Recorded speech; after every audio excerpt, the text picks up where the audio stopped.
On CNN's live broadcast, Marco Rubio was responding to a question about Putin when everyone in the studio thought he would just give a routine diplomatic answer. But the words that came out of Rubio's mouth froze the 47 million Americans watching live television. Anderson, Putin's real problem is that he's no longer even loved by his own generals. That strange plane crash in Moscow last week wasn't a coincidence. A deep silence fell over the studio. Anderson Cooper asked in amazement, "Senator, this is a very serious allegation. Do you have proof?" Rubio smiled, and his answer shocked the entire world. "Anderson, Putin's own intelligence chief Igor Petrov called me last night. What he said was very interesting. In Moscow, Putin was watching television and dropped the remote control from his hand. How did Rubio know this information? And worse, had Igor really spoken with him?" The CNN studio in Atlanta had never experienced such a moment of pure shock. Anderson Cooper, who had conducted thousands of interviews over his career, found himself speechless for several seconds. The camera operators instinctively zoomed in on Rubio's face, capturing every nuance of his expression. In the control room, producers were frantically trying to decide whether to cut to commercial or continue broadcasting what was clearly becoming the most explosive political revelation in recent memory. Marco Rubio sat calmly in his chair, seemingly unaware of the bombshell he had just dropped. His decades of experience in foreign policy and intelligence matters had prepared him for this moment, but even he couldn't have predicted the global reaction that was about to unfold. "Senator Rubio," Anderson Cooper finally managed to say, his voice betraying his professional composure, "you're saying that Russian intelligence officials are actively communicating with you about internal Kremlin dynamics." "Anderson, let me be very clear about what happened," Rubio replied, leaning slightly forward in his chair. "At 11:47 p.m. Eastern Time yesterday, I received a call on my secure line. The caller identified himself as Igor Petrov, Putin's director of foreign intelligence. He spoke in accented English, and he was clearly terrified. The studio's atmosphere was electric. Camera crew members had stopped their usual movements and were frozen in place, listening to every word. The teleprompter operator had abandoned his station entirely, watching the monitor with his mouth agape. In Moscow, Vladimir Putin was in his private study in the Kremlin, watching the CNN broadcast on a large screen. The remote control had indeed fallen from his hand and clattered onto the marble floor. His face had gone pale, not from shock at Rubio's revelation, but from the terrifying possibility that Igor Petrov, his most trusted intelligence chief, had actually made such a call. Putin reached for the red phone on his desk, the direct line to Petrov's office. It rang once, twice, 3 times before Petrov's nervous voice answered. "Igor," Putin's voice was deadly calm. "Are you watching CNN right now?" "Yes, Mr. President. I can explain." "Explain what, Igor?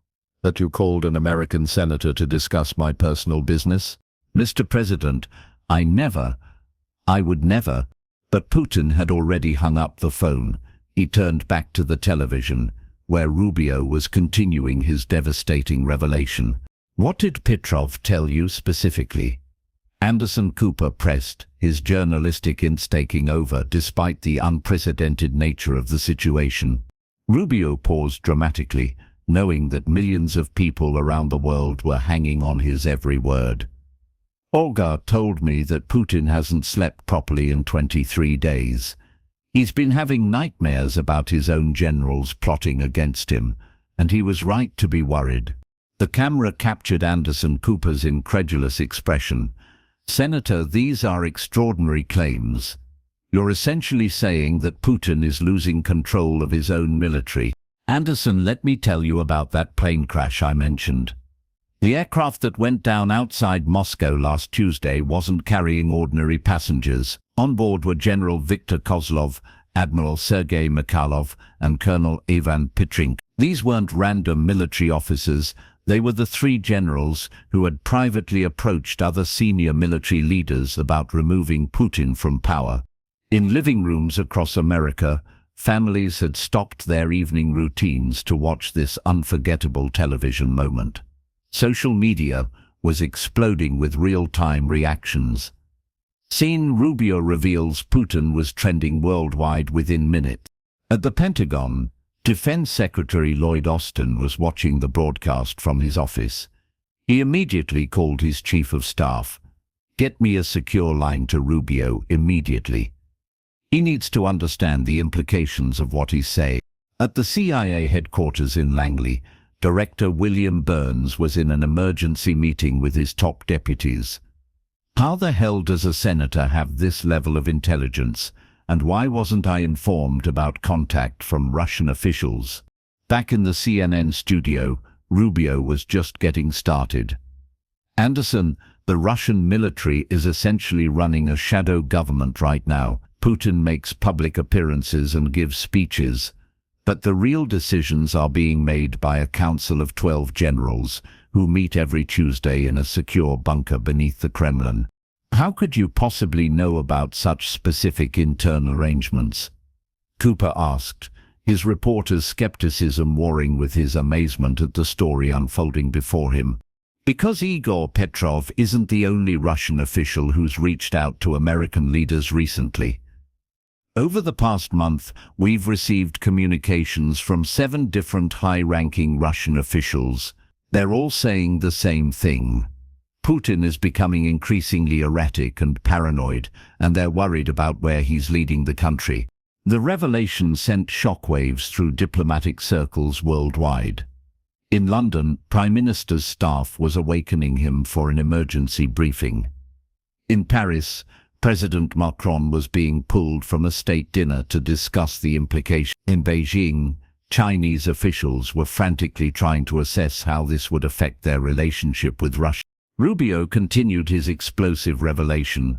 "Just 3 days ago, General Boris Petrov, not related to Igor despite the name, contacted our embassy in Latvia. He provided detailed information about Russian troop movements and admitted that many senior military leaders believe Putin's strategies in Ukraine are fundamentally flawed." Senator Cooper interjected, "You're describing what sounds like a potential military coup. Are you saying that Putin's own generals are actively working against him?" "Anderson, I'm saying that Putin's grip on power is far more tenuous than most people realize. The image of him as an all-powerful dictator is largely a facade maintained for public consumption. In reality, he's increasingly isolated, paranoid, and dependent on a shrinking circle of loyalists." In Moscow, Putin was pacing his study, making frantic phone calls. "Get me General Kozlov," he barked at his aide. "No, wait, he's dead." "Get me Admiral Mikhailov." "What? He's dead too?" Putin's voice was rising with each call. The plane crash that Rubio had mentioned was starting to make terrible sense. The CNN broadcast was being watched in government buildings, military installations, and intelligence agencies around the world. In Kiev, Ukrainian President Zelensky was watching with his advisors, taking notes on every detail Rubio revealed. This information could fundamentally change their approach to the conflict. "Tell me about the nightmares," Cooper pressed. "You mentioned that Petrov told you Putin wasn't sleeping well." Rubio's expression grew more serious. "According to Igor, Putin has been having recurring dreams about being overthrown by his own people. He's become obsessed with historical accounts of how previous Russian leaders were removed from power. He's reportedly read biographies of Tsar Nicholas II and Nikita Khrushchev multiple times in recent weeks. And this information came directly from his intelligence chief. Not just Igor Petrov. We've corroborated these details through multiple sources within the Kremlin. Putin has been requiring food tasters for all his meals, has tripled his personal security detail, and hasn't slept in the same bedroom 2 nights in a row for the past month." The psychological profile Rubio was painting was devastating. The image of Putin as a confident strongman was crumbling in real time on live television. "Senator, what prompted these Russian officials to reach out to you specifically?" Cooper asked. "They're terrified, Anderson. They see Putin making increasingly desperate decisions, and they're worried about the consequences for Russia and the world. Several of them have family members living in Western countries, and they're concerned about their safety if Putin continues down this path." Rubio paused, then delivered perhaps his most shocking revelation yet. Last Friday, Putin ordered a nuclear readiness test without informing his own military leadership. The order was so unexpected and potentially dangerous that 3 of his top generals refused to carry it out. That's when they knew they had to act. The studio fell silent again.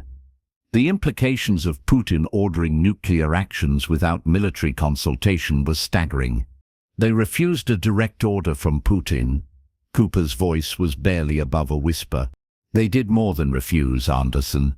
They collectively approached Putin and told him that his judgment was compromised and that he needed to step back from day-to-day decision-making. That confrontation happened 6 days ago. The plane crash happened 2 days later. Around the world, military analysts were frantically taking notes. If Rubio's information was accurate, the Russian military command structure was in chaos, which had massive implications for global security. What was Putin's reaction to being confronted by his generals? According to our sources, he locked himself in his private quarters for 18 hours. When he finally emerged, he had aged visibly. The staff reported that he seemed confused and kept asking the same questions repeatedly. In Moscow, Putin was watching this broadcast and becoming increasingly agitated. Every detail Rubio mentioned was accurate, which meant the security breach was even worse than he had imagined. His own inner circle was betraying him to the Americans.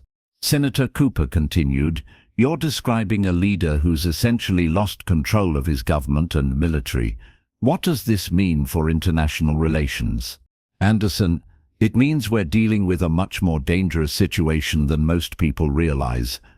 A desperate, paranoid leader with access to nuclear weapons is unpredictable, but it also means that there are rational voices within the Russian government who are trying to prevent catastrophic decisions."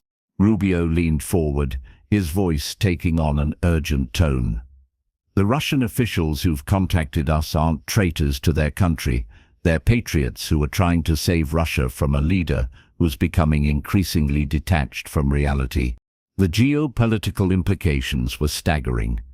If Putin was indeed losing control, it could lead to either a more moderate Russian government or complete chaos in a nuclear-armed nation.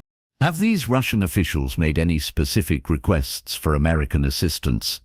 They've asked for assurances that if a transition of power occurs in Russia, the United States will work with a new government that demonstrates commitment to international law and peaceful resolution of conflicts. Are you saying the United States is prepared to support a change of government in Russia? Rubio chose his words carefully. The United States supports the Russian people's right to have leaders who represent their interests and values. We're not in the business of regime change, but we're certainly willing to work with any Russian government that chooses cooperation over confrontation. The diplomatic implications of this statement were enormous. Rubio was essentially giving American blessing to a potential change in Russian leadership. "Senator, going back to the intelligence you've received, how confident are you in these sources?" Anderson, "We've verified this information through multiple independent channels. The CIA, NSA, and our diplomatic sources all confirm the same basic facts. Putin is increasingly isolated, his military is losing confidence in his leadership, and there are serious discussions within the Kremlin about alternative approaches to current policies." As Rubio spoke, secure phones were ringing in government buildings around the world. The information he was revealing would require immediate strategic recalculations by every major world power. What about the economic situation in Russia? Are these internal pressures related to sanctions and international isolation? The economic pressure is definitely a factor, but according to our sources, the bigger issue is Putin's decision-making process. He's been making major policy decisions without consulting his advisors, and many of these decisions have backfired dramatically. Rubio provided a specific example. 2 weeks ago, Putin personally ordered a major offensive operation without consulting his field commanders.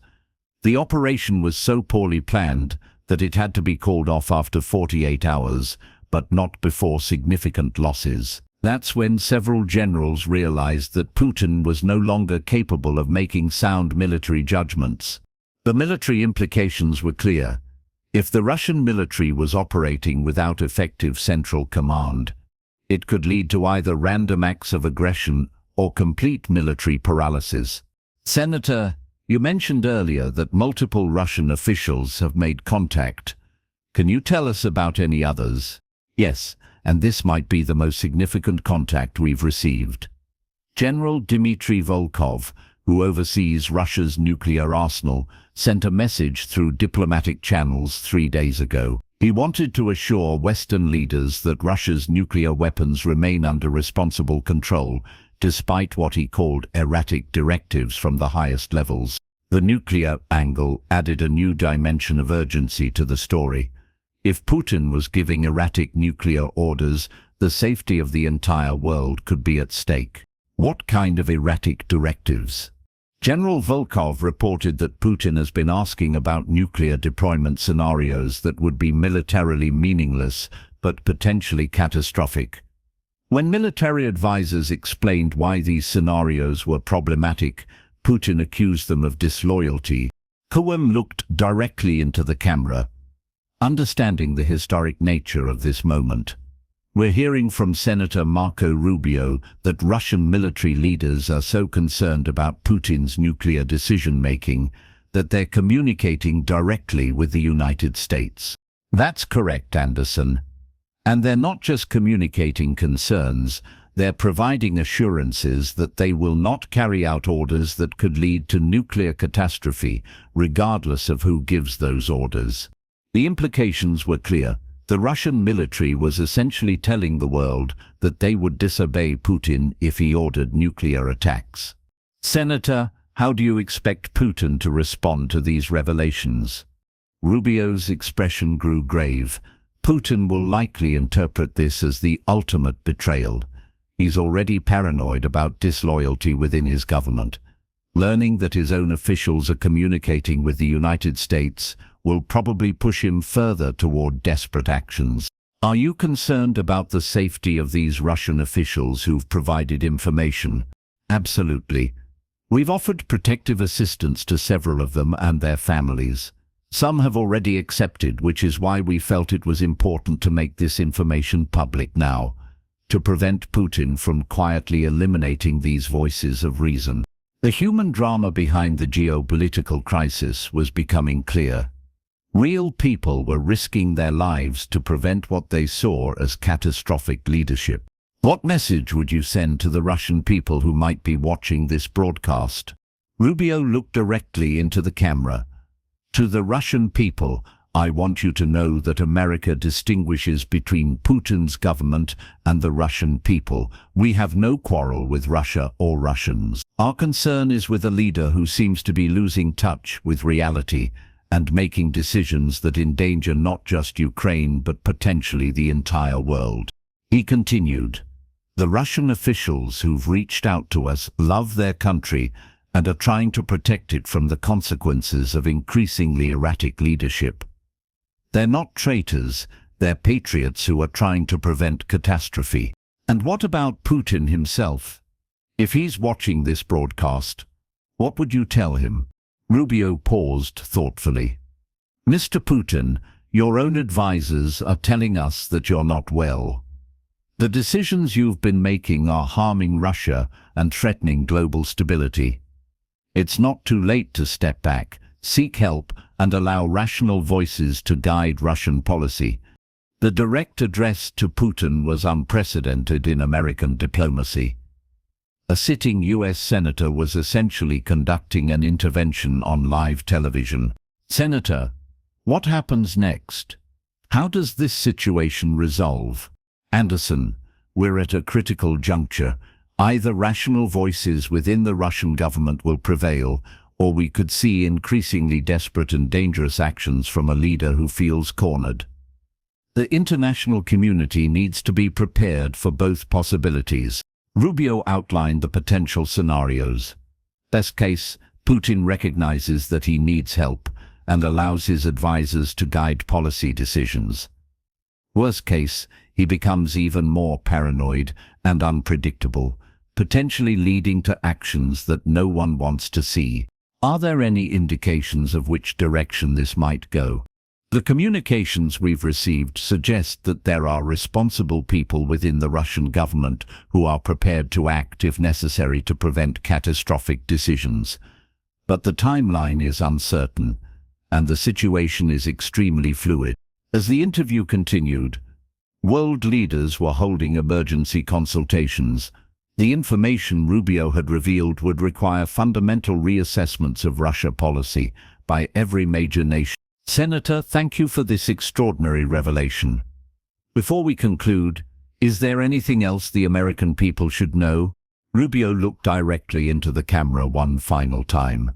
"The American people should know that while this situation is serious, there are responsible voices within Russia who are working to prevent the worst outcomes. We're not on an inevitable path to conflict, but we need to be prepared for rapid changes in the situation." He concluded, "Most importantly, the American people should understand that sometimes the most dangerous moments in history are also opportunities for positive change. The Russian people deserve better leadership, and there are people within Russia who are working to make that possible." As the interview ended and CNN cut to commercial, the full impact of Rubio's revelations began to sink in around the world. In Moscow, Putin was making frantic phone calls, trying to identify who had betrayed him. In Washington, government officials were preparing for the diplomatic and security implications of the most explosive foreign policy revelation in decades. The interview had lasted 37 minutes, but its effects would be felt for years to come. Marco Rubio had not just revealed intelligence about Putin's situation, he had fundamentally altered the global understanding of Russian leadership and potentially changed the course of international relations. In the hours that followed, confirmation of Rubio's claims began to emerge from multiple sources. European intelligence agencies confirmed unusual movements within the Russian government. Satellite imagery showed increased security around key Russian facilities. Communications intercepts supported the narrative of internal discord within the Kremlin. By the next morning, Putin had not made any public appearances, fueling speculation that Rubio's revelations had triggered a crisis within the Russian government. The world waited to see whether this moment would mark the beginning of positive change in Russia or lead to even more dangerous instability. The interview had created immediate ripple effects across the globe. In Berlin, Chancellor Scholz was awakened at 3 a.m. local time by his security advisors. The German intelligence service BND had been monitoring unusual Russian communications for weeks, but Rubio's revelations provided context they hadn't possessed before. "Herr Chancellor," his chief of staff explained breathlessly, "if what Senator Rubio is saying is accurate, our entire approach to Russia needs immediate revision. We may be dealing with a government in complete chaos." Similar scenes were playing out in capitals worldwide. In Tokyo, Prime Minister Kishida was pulled from a late dinner to discuss the implications for Japan's Northern Territories dispute with Russia. If Putin was indeed losing control, it could create either opportunities for negotiation or dangerous instability along Japan's borders. In Tel Aviv, Israeli intelligence officials were cross-referencing Rubio's claims with their own extensive networks inside Russia. The Mossad had long maintained assets within the Russian government, and preliminary checks suggested that Rubio's information aligned with their own intelligence gathering. Back in Moscow, Putin's inner circle was in complete disarray. The president had retreated to his private quarters and hadn't been seen by staff for over 3 hours. His closest advisor, Nikolai Patrushev, was frantically trying to assess the security breach that had allowed such detailed information to reach American hands. "Find Igor Petrov immediately," Putin's voice crackled through the intercom system. "I want him in my office within the hour, or I want to know why he can't be found." But Igor Petrov was already 3 time zones away, on a private aircraft heading toward a NATO country where he had requested asylum. The decision to defect hadn't been easy, but Rubio's public revelation of their communication had made staying in Russia impossible. At 35,000 feet above Eastern European airspace, Petrov was composing a detailed intelligence report that would provide Western agencies with unprecedented insight into Russian operations. His decades of service in Russian intelligence had given him access to information that could reshape the global understanding of Russian capabilities and intentions. Meanwhile, in the CNN studio, Anderson Cooper was receiving urgent messages from his producers. The network's phones were ringing constantly with calls from government officials, foreign diplomats, and intelligence agencies around the world, all seeking additional details about Rubio's sources and claims. Senator Cooper said during a commercial break, "My producers are telling me that we've never had a response like this to any interview in the network's history. Government officials from 23 countries have requested copies of this broadcast." Rubio nodded grimly. "Anderson, I knew this would have significant implications, but even I didn't anticipate the global reaction would be this immediate or intense." When they returned to air, Cooper addressed the unprecedented situation. "We're back with Senator Marco Rubio, and I have to tell our viewers that this interview is being watched by government officials around the world. Senator, are you prepared for the consequences of what you've revealed tonight?" "Anderson, sometimes the truth creates short-term chaos, but long-term stability. The alternative, allowing Putin to continue making increasingly dangerous decisions while the world remains unaware of his deteriorating condition, poses a much greater risk to global security." Rubio then revealed additional details that he had held back earlier in the interview. "There's something else the American people need to know. 3 weeks ago, Putin personally ordered the deployment of tactical nuclear weapons to positions near the Ukrainian border. His own military commanders were so alarmed by this order that they implemented it only partially, moving older, less functional weapons while keeping the modern arsenal in secure locations. The nuclear revelation sent another shockwave through the global audience. In Brussels, NATO Secretary-General Stoltenberg was convening an emergency session of the North Atlantic Council. The implications of Putin ordering nuclear deployments without proper military consultation were staggering for European security.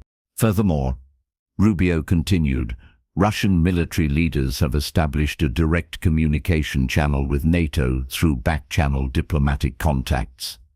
They wanted Western allies to understand that not all of Putin's orders are being carried out as given. This revelation fundamentally altered the strategic calculus of the Ukraine conflict. If Russian military leaders were selectively implementing Putin's orders and communicating with NATO, it suggested a level of military insubordination that had never been publicly acknowledged. In Kiev, President Zelensky was watching the interview with his top military advisors. The information Rubio was providing could change their entire approach to the conflict. If Putin's own military was questioning his orders, it might create opportunities for negotiation that hadn't existed before. "Anderson, there's one more thing I think the American people should understand," Rubio said, his voice taking on an even more serious tone. "The economic situation in Russia is far worse than most experts realize. According to our sources, the Russian government has approximately 6 weeks of foreign currency reserves left before they face a complete economic collapse." The economic timeline added urgency to the political crisis. If Russia faced economic collapse while Putin remained in power, it could lead to increasingly desperate measures. 6 weeks? Cooper repeated, clearly stunned by the precision of the timeline. That's the assessment we've received from multiple sources within the Russian financial system. The sanctions have been more effective than publicly acknowledged, and Russia's ability to finance continued military operations is rapidly diminishing. In London, financial markets were already reacting to this information despite the late hour. Traders were sending urgent messages to their firms about potential currency fluctuations and commodity price changes that could result from Russian economic collapse. Senator, if Russia faces economic collapse in 6 weeks, what are the implications for global stability? It creates both opportunities and dangers, Anderson. On one hand, economic pressure might force more rational decision-making within the Russian government. On the other hand, leaders facing economic collapse sometimes resort to increasingly desperate measures to maintain power. Rubio outlined the potential scenarios. We could see attempts to blame external enemies for internal problems, possibly leading to more aggressive actions. Alternatively, we might see pragmatic voices within the Russian government gain influence as they seek to avoid complete economic catastrophe. What is the United States doing to prepare for these scenarios? We're working closely with our allies to ensure that if positive changes occur in Russian leadership, we're prepared to provide support for a peaceful transition. But we're also preparing for the possibility that desperation might lead to more dangerous actions. The dual-track approach Rubio described reflected the complexity of dealing with a nuclear-armed nation in potential collapse. Too much pressure could trigger dangerous reactions, while too little might allow destructive leadership to continue. Senator, you mentioned earlier that several Russian officials have reached out to the United States. Can you provide any additional details about these communications? What I can tell you, Anderson, is that these aren't low-level officials looking to defect for personal benefit. These are senior leaders who genuinely believe that Putin's continued leadership poses an existential threat to Russia itself. Rubio described the nature of these communications. They're not asking for regime change assistance from the United States. They're asking for assurances that if Russia transitions to more responsible leadership, America will be willing to work toward normalized relations. The distinction was important diplomatically. The Russian officials weren't seeking American intervention, but rather assurance that positive changes would be met with positive responses. Have you shared this information with President Biden and his administration? The President has been fully briefed on all of these developments. The administration is coordinating closely with Congress on both the intelligence aspects and the policy implications of this situation. The bipartisan nature of the response was crucial for maintaining credibility both domestically and internationally. Foreign governments needed to understand that this information represented official American assessment, not political rhetoric. As the interview continued, its global impact was becoming increasingly clear. Social media platforms were struggling to handle the volume of traffic as people around the world shared and discussed Rubio's revelations. Putin crisis, Rubio reveal, and Russian chaos were trending in dozens of languages.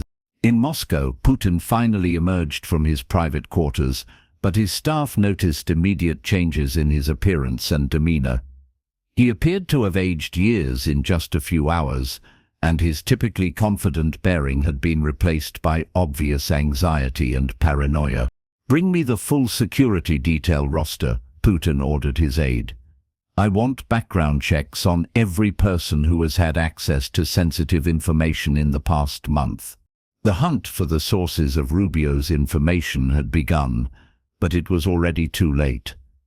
The revelation that multiple high-level Russian officials were communicating with the United States had fundamentally altered the power dynamics within the Kremlin.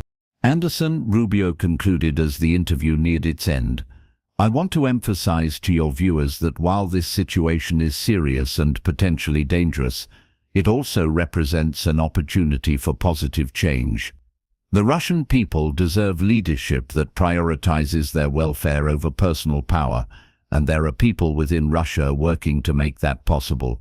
The final message was one of cautious optimism, suggesting that the chaos and instability revealed during the interview might ultimately lead to improvements in Russian governance and international relations.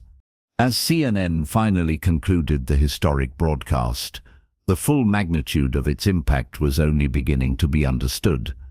Government officials in dozens of countries were working through the night to assess the implications. Military leaders were reviewing contingency plans. Diplomats were preparing for potential rapid changes in Russian leadership. Marco Rubio's decision to reveal such sensitive information on live television had been calculated but risky. The immediate global reaction suggested that the gamble had succeeded in fundamentally altering international understanding of the Russian situation, but the long-term consequences remained to be seen. In the hours and days that followed, Rubio's claims would be subjected to intense scrutiny and verification by intelligence agencies worldwide. But the initial response from both allies and adversaries suggested that his revelations had accurately captured a reality that many had suspected, but none had been willing to articulate so directly.